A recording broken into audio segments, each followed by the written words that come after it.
Good morning, I'm the Hacksaw, welcome back to the channel. So today I am heading off into eastern Poland. First stop is the Lair, which is basically Hitler's base of operations. I'm gonna go and check that out this morning, and then later on basically I want to just do quite a few miles, and I want to get as far across the east of Poland and into Lithuania as I can, and ideally I want to stop in a small town outside of Vilnius. So it's quite a way, it's about 5 hours of riding from this point, so I'm going to just see how far I get.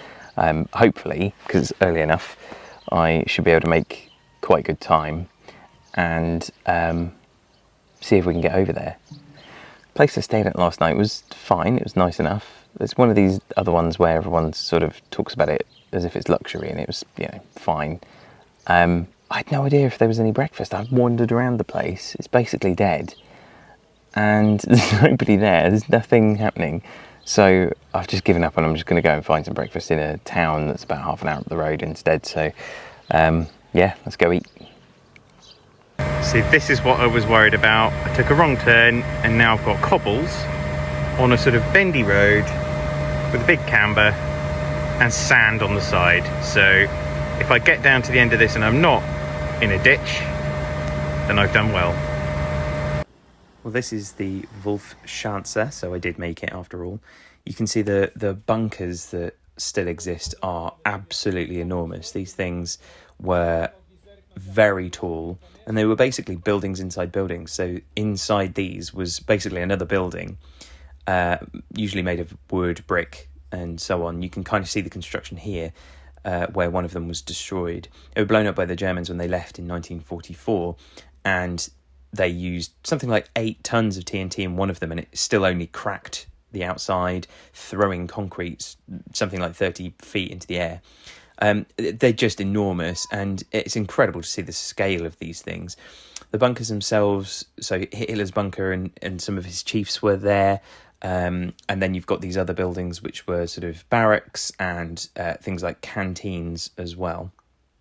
The whole place was covered with this camouflage netting back in the day in the 1940s, but now obviously very little of it remains. You can see the sort of remnants of it in the trees sometimes. This is kind of what one of the bunkers would have looked like. As well as the netting, they also grew grass and trees on the top to completely camouflage them from the air. I also learned some of the bunkers were encased in 3 meters of concrete, which is absolutely insane. So they've got lots of weapons and things that they found.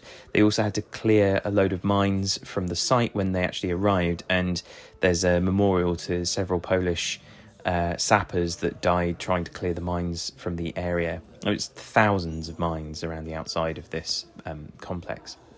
Hitler used it from 1941 to 1944, where they then abandoned it and moved to Berlin. There are basically 2 stories that are told across the Wolf's Lair. One is this, which is made famous by Valkyrie. It's the assassination attempt to kill Hitler using that bomb there, that suitcase, under the conference table. This is a mock-up of the room where it happened. They didn't manage to kill Hitler, but von Stauffenberg and his co-conspirators were rounded up that night and shot. There's a whole sequence of stuff on that at the exhibit, which is really interesting. This is actually what remains of the building after they destroyed it when they left in 1944, so there's not much of it left, but you can see that there's an awful lot of stuff that they found, and they mocked up all of the room and how it happened at the time. The other story is the Warsaw Uprising, which I didn't know much about, but it turns out the Polish resistance fought back for 63 days, almost at the end of World War II, to try and drive the Germans away from Warsaw, and it was ultimately, unfortunately, unsuccessful. They didn't really get much outside support, and the Germans responded from the Wolf's Lair by ordering the complete destruction of the city, and it's just absolutely horrendous. But this exhibit is excellent and just goes through some of the artifacts at the time, some of the weapons that were used, as well as this really interesting German self-propelled gun as well. Wolf's Lair was a really interesting place to visit. I really enjoyed it, actually, in a way. It's a strange place because obviously, very evil things were ordered there and happened there, but it's you know, it's become a bit of a warning, really, I think, places like that, of what happens when, you know, evil is allowed to run rampant and hate pervades. And I think it's, you know, it's important we go and visit those places. Just like a couple of years ago when I visited Auschwitz, it's one of those things enjoy is a weird term. I don't think enjoyment is sort of what I would call it, but it's interesting and valuable, I think. But yeah, one thing I did find weird was there's a gift shop at the end, and I did get a book, but there was things like hats that you could get with a sort of Wolfschanze logo, and just odd, like you could buy a German Nazi helmet or something, like a mock-up helmet.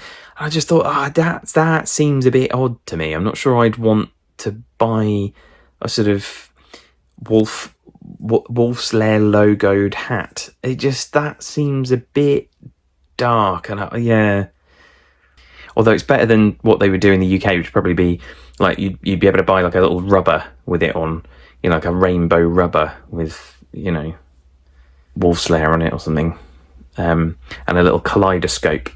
Back in the UK, storks are pretty rare, right? So you see a stork, and you know, if you're in a car and you're going through some wilderness or whatever, or you're on a train and you point out the window and you go, hey, look, there's a stork, and your friend next to you goes, no, that's not a stork, that's a fat pigeon, or something similar. Anyway, it turns out in certain parts of Poland they are bloody everywhere, but the weird thing is they kind of sit just on the top of stuff. Like telegraph poles have this, some of them have a platform, and they just sort of nest up there. And that's all they seem to do. I never see them sit. They're always stood up. They're always up high. Sometimes you'll see them on top of a building, so like a house, or they'll have found like the corner of a barn, and they'll just have some massive bunch of sticks. Their nests can be really tall as well. It's just so strange seeing them, and there's buttloads of them. They're just all over the shop. So yeah, there you go, storks, loads of them. Okay, so something I didn't mean to stumble upon, but I do seem to have done, is this. So that there is basically the tri-country border. So this is the border point between, I'm in Poland on this side. Over there is Russia. That's all of this sort of foresty bit is Russia all the way along. And this is where 3 countries meet, because on that side is Lithuania. So how cool is that? It's the tri-state border, if you like, and it is barbed to the hilt. Ain't no one getting through there. There are also big sort of camera things that you can see monitoring all of the border. It's fascinating, but it's quite nice that on this side the European Union have paid to sort of put nice paving down, and there's a sort of bike rack and all this kind of stuff. They're encouraging people to come and look at it. And on the Russian side, it's a forest. Not really that bothered, are they, by us Europeans?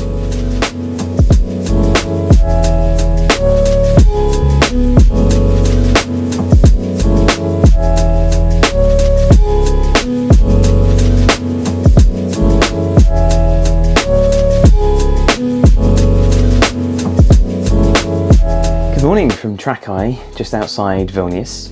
I am going to head into the city now and have a little bit of an explore, but I just wanted to show you this apartment that I'm in. So I was actually in one of them upstairs. There's 2 small sort of rooms upstairs, and then this apartment downstairs. I stayed in the room upstairs, or one of them upstairs yesterday, but they don't have that room available tonight, and I just thought, actually, for ease, I'd rather just stay here for the 2 nights, because then I can explore today, don't have to worry about taking everything on my bike, and then I can come back and then go off to Latvia tomorrow. So I've just moved downstairs into the studio. A benefit of not using something like booking.com or whatever is actually you can get rid of the fees. So this actually, I think, is very, very cost effective. So I'm going to flip the camera around and show you what I've got. So we'll start in the bedroom. So this is the nice big double bedroom. The little desk in the corner, all of my electrical setup, as you can see. Oh, one thing actually I did bump into yesterday when I was at the border with Russia and Poland. as well as Lithuania, I came across another biker who, a Polish chap, really lovely, who gave me the sticker. He's also a YouTuber, so make sure that you look him up and give him a follow if you're into biking. Anywho, so yeah, then we've got a little bit of storage. In here we have a little toilet room and sink. No shower, you might say. Yes, indeed. We've got a hallway. Nice view out there, which I'll take you out there in a second. There's the kitchenette down here. So you've got sink. There's like a hob, fridge, very nice. Microwave, bits and pieces. And then we've got a little sort of sitting room, dining room type thing. Really nice. I mean, I'm not going to be using it because it's boiling, but there is a tiny little fireplace which is usable, and they do give you logs as well so that you can use the fireplace. Air conditioning in both the rooms, which is very, very good at this point where it's 21 degrees at 7 o'clock in the morning. Shower, little shower, and in here is a sauna, my very own sauna room. How much was all this, you might be asking? Well, the room upstairs, which was basically just the room with a shower and toilet and things, was £56, I think, so it's about 60 something euros. This entire space was €70 for the night, plus an extra €10 for breakfast, which is very, very lovely. I had the breakfast this morning. I had a couple of different options that I chose last night, told her what time I was going to pop down this morning for breakfast. I had it all ready for me at 8 o'clock. This place is amazing. And then of course your front door. So I was up there last night. And this is what you wake up to in the morning. Yep. Ducks having a swim in the pond. There's things to do as well. As a basketball little court. There's things on the lawn. I think you can play pool somewhere. I don't know. How lovely is that?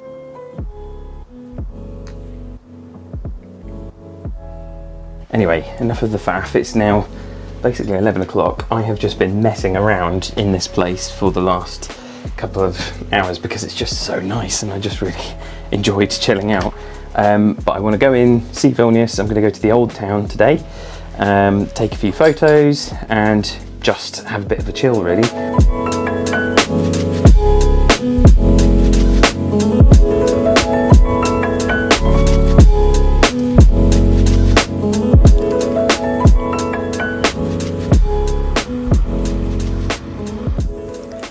This is the Hill of Angels. It's just up the road from where I'm staying, and it is just a hill with a bunch of angel sculptures. Each one has a different thing. I'll take the load off your shoulders for you to have arms free to embrace those close by, the angel of compassion. And they're all different, and some of them even have favours people have been adding to them, so you'll see little gifts and things at the bottom. People are praying or offering to those angels, I assume.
it's just started to rain, which honestly I'm a little bit glad about because it is very hot. So I went for lunch in a little place called, I think it was Food for All, right in the middle of the Župis, which is the sort of art centre now. It's the smallest region of the city, but it's the one which basically declared independence back in 1997, I think, from the rest of the country. It was a bit of a rundown area in the 90s and was getting a bit of a reputation for being pretty rough. And then a series of artists and independent innovators and entrepreneurs got together and decided they were going to declare independence from the rest of the state. I think it's a bit tongue-in-cheek, but I'm not actually that sure. They've got their own signs, they've got their own anthem. It's a strange little place, but it's great. It's really, you can feel the creativity there, and it's a beautiful little stop. But yeah, and I had a bit of food in this place, and I had to try these things which in English are called zeppelins, and they're basically like potato dumplings. They're a bit like a pierogi, but like a big version, filled with like meat and cheese and a creamy sauce on the outside, a bit of bacon. It's really good, very good. Been pondering, and seeing as I've got this sort of upgraded space to stay tonight, and I'm feeling pretty tired of riding and things, what I want to do is have a bit of a chill afternoon, especially if it's going to rain. So what I'm going to do is I'm going to find a recipe which is a local delicacy and something with minimal cooking, because I'm also lazy, and make myself some sort of Lithuanian dish, and I have one in mind. So I'm going to go to the supermarket on the way back to the pad, and then I'm going to have a chill afternoon. So that is my plan. I mean, I say that, it's now 3:30, so it's already getting on. So yeah, I'm going to wander my way back through the old town, and then head to the supermarket, see what I can find.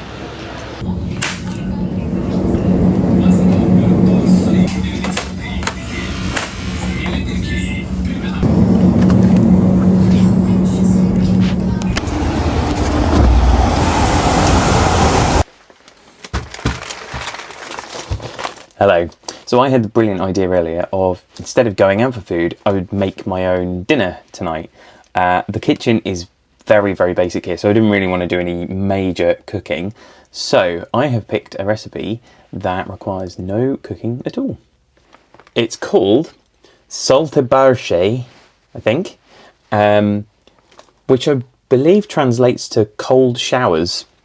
But it's basically a soup. It's a beetroot soup, and so it's served cold, and it's something that everyone seems to be eating at summer. So when I was having lunch today, loads of people around me were all having this stuff, and I just thought maybe that's something I should probably try. But it's easy enough, I should be able to make it myself, right? So the prep time is like 20 minutes ish, and then the actual cooking time is 0, because you don't need to cook it, but it does need to sort of sit in the fridge for a bit. Totally, I've just realised I forgot to buy bread, but I am going to show you what I bought.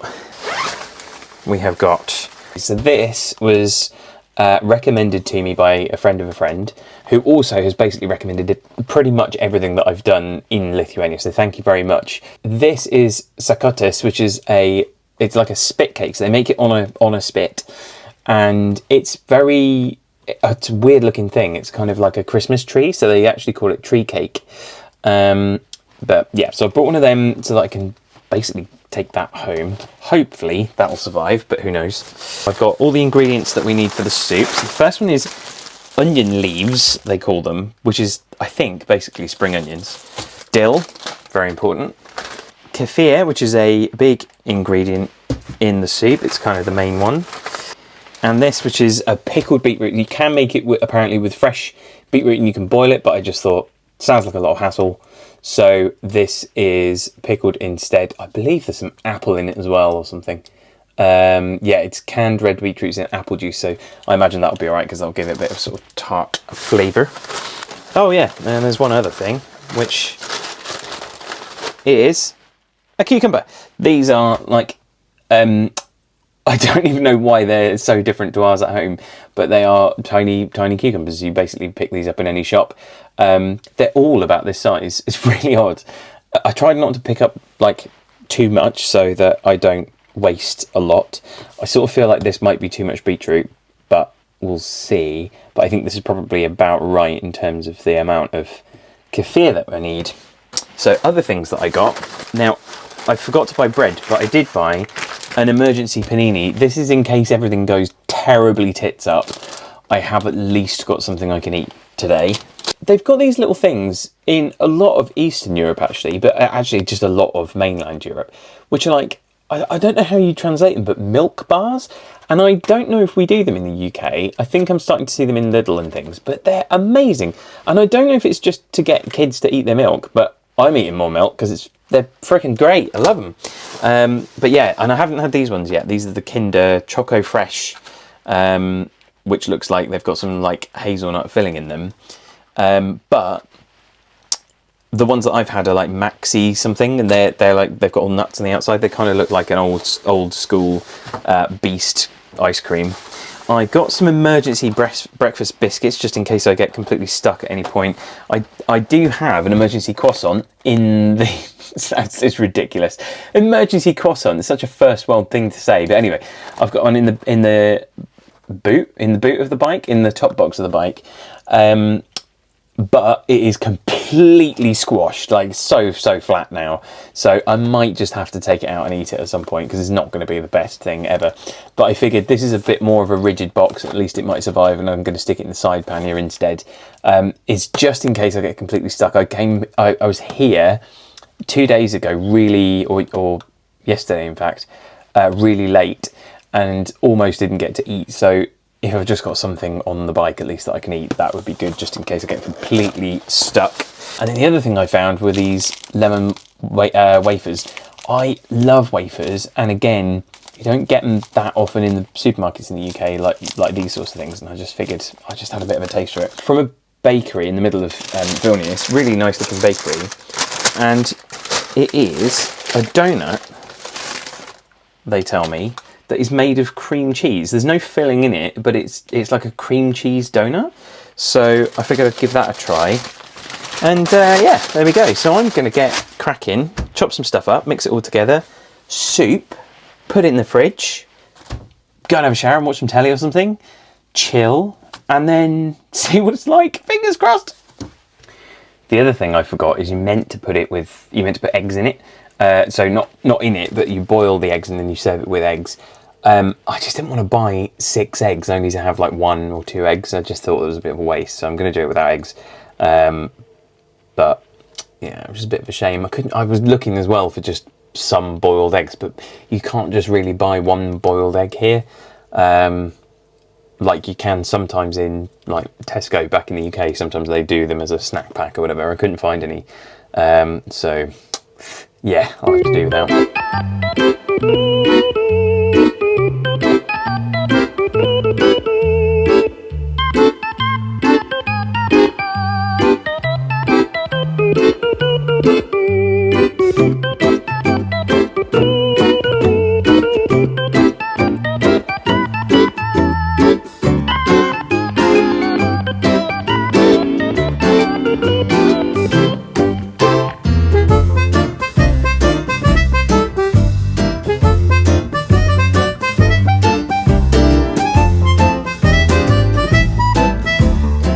This stuff has been sitting in the fridge for almost 2 hours, which is what they suggest that you should leave it for. The thing is, I'm not entirely sure what it should look like, other than the pictures that I've seen and of other people eating it. It didn't look quite as lumpy, but I imagine it's like the same kind of stuff. Yeah, I mean, I was also thinking about calories, right? To see like how good or bad this is for you. I think really, because it's kefir, which isn't terrible, so I used about 500 ml for the whole lot. This isn't the whole thing. But yeah, and I think that's probably about 250 calories, and then the beetroot is probably about 200 or so. So like a serving of this is probably about 400 calories. So yeah, I mean, you can see that it's very pink. I don't know if you can see that. Very pink. There's kind of lots of chunks in it of onion and beetroot and dill and all that stuff, which I chopped. I presume you could kind of blitz it or chop it smaller. But yeah, let's give it a try. God, it's so pink. It looks like ice cream or something. I nearly blew on it.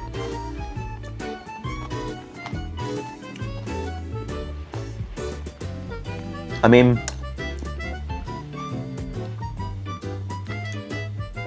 I didn't immediately spit it out, so that's good. It's quite nice. I think it could do with more salt, so I might add a bit. But it's quite nice. It's very uncomplex in flavour. It's basically a sort of tangy beetroot flavour with onion sort of pervades through it. It's not bad. It's pretty good. And for something you can whip together in 20 minutes by chopping a bunch of stuff up, I can see how this would be quite nice in the summer. But if you're wearing white, this is just danger zone food, isn't it, really? It's ridiculous. Well, it's good. I like it. As always, thanks again for coming along. I'm just over the moon with how many subscribers are watching the videos and things so far. Thank you so much to everybody. I said I was going to answer a few questions at the end of this video, but I'm actually going to do a separate one because this one's getting quite long, and I'm going to just answer a few questions in the next video. And that is mainly also because I've got a very long day of travel ahead. So I'm now heading up towards Riga in Latvia. I'm going to take a bit of a winding journey to get there. So it's going to be about 4 hours, I think, of riding today. And there's a couple of stops that I want to make on the way. So it's going to be a bit of a heavy one. So I'm going to get on the road. I'm running a bit late because I'm video editing and stuff. Yeah, and then I'll do some Q&As a bit later on. So yeah, if you've got questions and things, then drop them in the comments. You can also go to Instagram as well. I'm at The Real Hacksaw on Instagram, so you can post your comments on there and questions. And yeah, I will see you again soon. Don't forget to like the video if you did like it. Please hit subscribe if you haven't already, so that I can tell you about the next video when it comes. And I will see you soon. Cheers.